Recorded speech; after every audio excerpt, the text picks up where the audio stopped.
বাংলাদেশে এসে আলোড়ন তুলেছেন হামজা চৌধুরী। দলে তার অন্তর্ভুক্তি বাংলাদেশকে করবে এখন আরও শক্তিশালী। এরকম একজন বিশ্বমানের খেলোয়াড় পাওয়া বাংলাদেশের জন্য গর্বের। শুধু তার অন্তর্ভুক্তির কারণেই এখন দক্ষিণ এশিয়ার সবচেয়ে দামি স্কোয়াড হয়ে গেছে বাংলাদেশ। এতেই বোঝা যায় হামজার প্রভাব কত বেশি পড়েছে বাংলার ফুটবলে। ভারতের বিপক্ষে ম্যাচ দিয়ে দেশের জার্সিতে অভিষেক হবে তার, গায়ে জড়াবেন ৮ নম্বর জার্সি। খেলোয়াড় হিসেবে হামজা যেমন দারুণ, তেমনি ধর্মভীরু এই ফুটবলার। ইউরোপের সংস্কৃতির মাঝে বেড়ে উঠেছেন, তবে নিজের ধর্ম হতে এক ফোঁটাও সরে যাননি এই খেলোয়াড়। সবসময় সবার আগে এগিয়ে রেখেছেন নিজের ধর্মকে।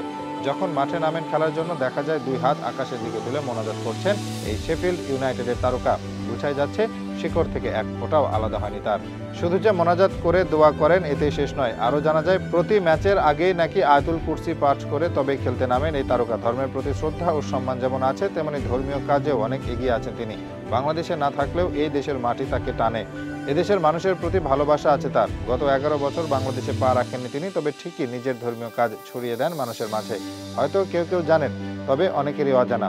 হামজা চৌধুরীর বাড়িতে তাদের জমির উপরে আছে একটি মাদ্রাসা ও এতিমখানা, যেখানে তার পরিবারের খরচে চলে এসব প্রতিষ্ঠান। ধর্মীয় অনুভূতি কেমন সেটা এখান থেকেই বোঝা যায়। আরও একটি তথ্য জানলে হয়তো এবার অবাক হতেই পারেন।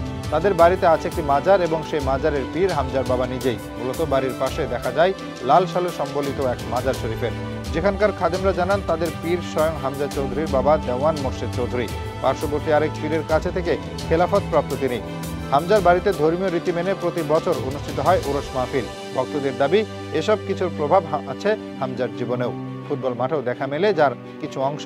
বাংলাদেশে আসার পর এর মাঝে মানুষের মন জয় করে নিয়েছেন হামজা চৌধুরী। তাকে ঘিরে এখন বড় স্বপ্ন মানুষের, অথচ নিজের এলাকার মানুষের চাহিদা ও স্বপ্ন অনেক দিন ধরেই পূরণ করে আসছেন তিনি। সময় এবার পুরো বাংলাদেশের দায়িত্ব কাঁধে তুলে নেবার, যেখানে প্রথম লড়াই হবে ভারতের বিপক্ষে। তার ভয়ে যেন ভারত অবসর ভেঙে ফিরিয়ে এনেছে নিজেদের ইতিহাসে সর্বোচ্চ গোলদাতা সুনীল ছেত্রীকে। 6 বছর আগে তাদের মাঠে গিয়ে আগে গোল করেও 1-1 গোলে ড্র করে মাঠ ছেড়েছিল বাংলাদেশ। এবার হামজাকে সাথে করে ভারতকে বধ করার মধ্য দিয়েই যেন দক্ষিণ এশিয়ায় নিজেদের রাজত্ব শুরু করতে চাইবে বাংলাদেশ।